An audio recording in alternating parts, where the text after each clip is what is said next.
Yeah,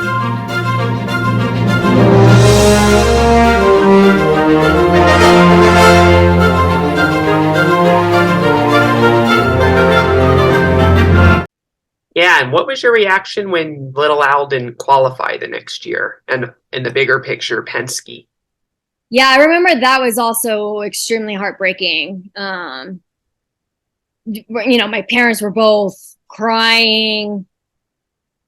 Yeah, that was heartbreaking for sure. And even as a little kid, you're not understanding the politics, you know, you're not really understanding what you're witnessing, but there was a lot of sadness, dread. It was dull. It was just very, ugh. A yucky feeling? Yeah, for sure. For sure.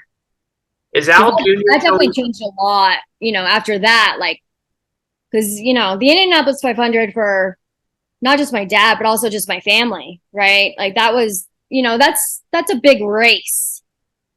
The spectacle, what it means to the drivers, everybody. Like, that is, for Americans, right? Like, that is, a very important race for veterans, so that was a tough time. Is Al Jr. telling the truth when saying that led to his downward spiral?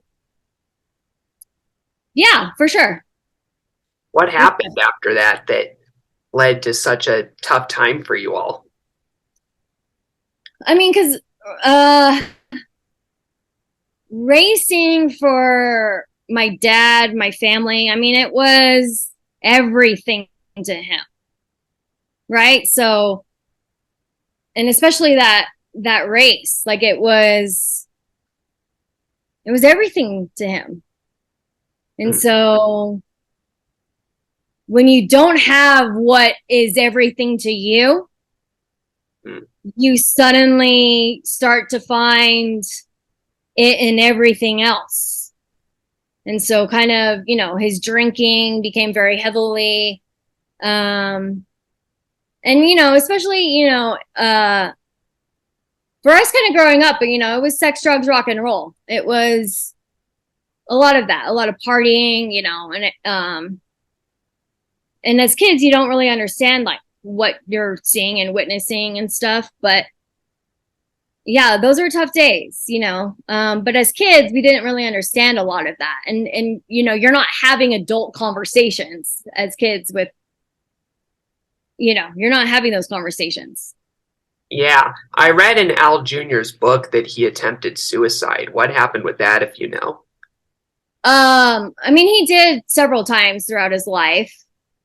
Um, but if you read his book, like that definitely was, it's tough.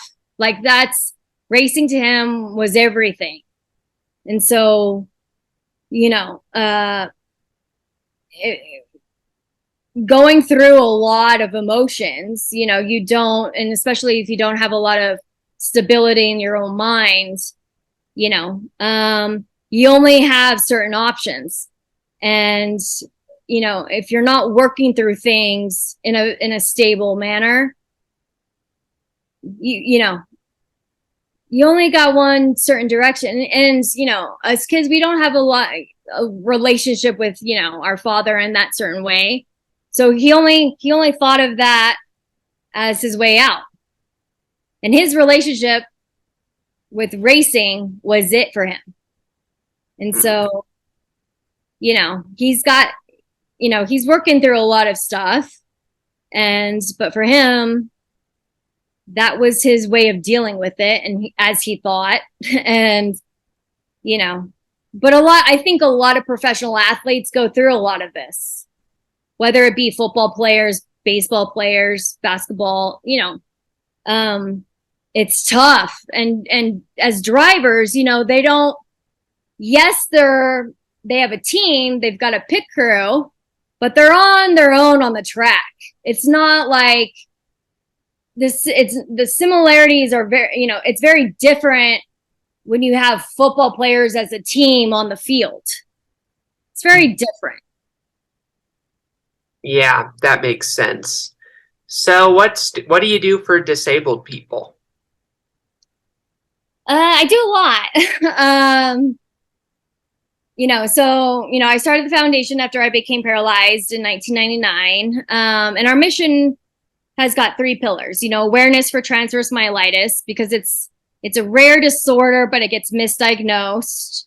So we really wanted, doctors and teaching hospitals to share data. There are two centers in the country that are, researching it to try to treat it and find a cure.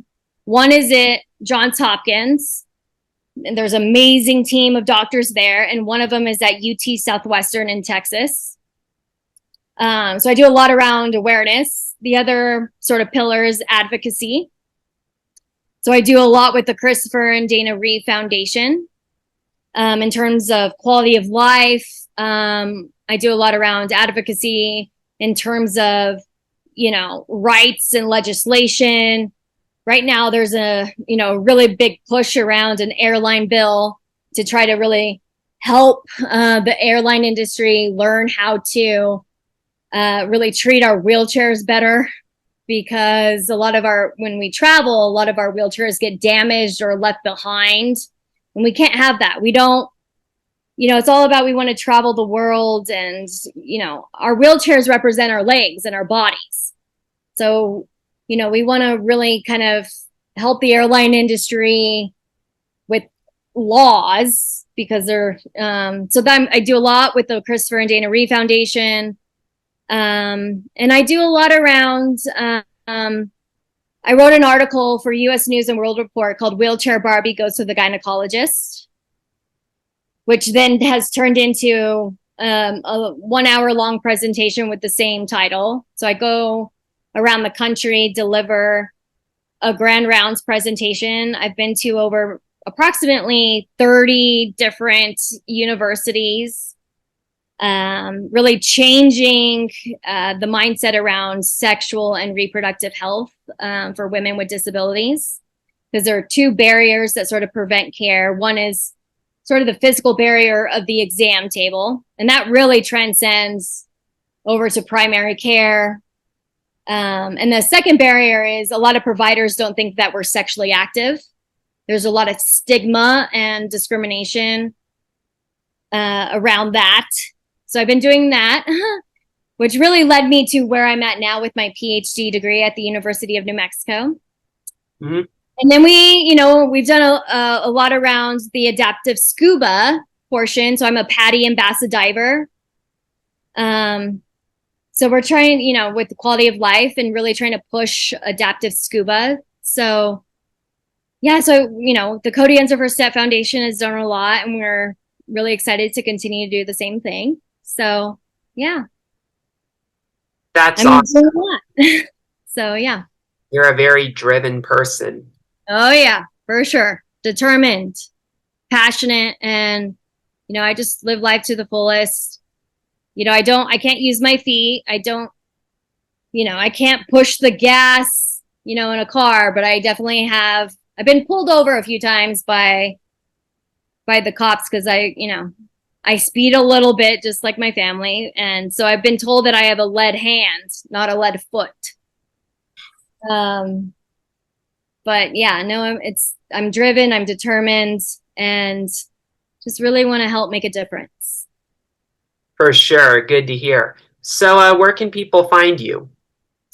So I'm currently working on redoing my website, but I'm on social media. So you can find me on Facebook, Instagram. If you just search Cody Unser, CODYUNSER, that's where you can find me and just see what I'm up to on a pretty much daily basis. But yeah, that's where you can find me. Awesome. So that's all we have for now, but we thank you for coming on. Thank you so much, and rock on. Yeah, rock and roll. Time to rock and roll for sure. So everybody, please find Cody on the website and her social media pages she mentioned, and we'll see you next week for the next episode of R&U.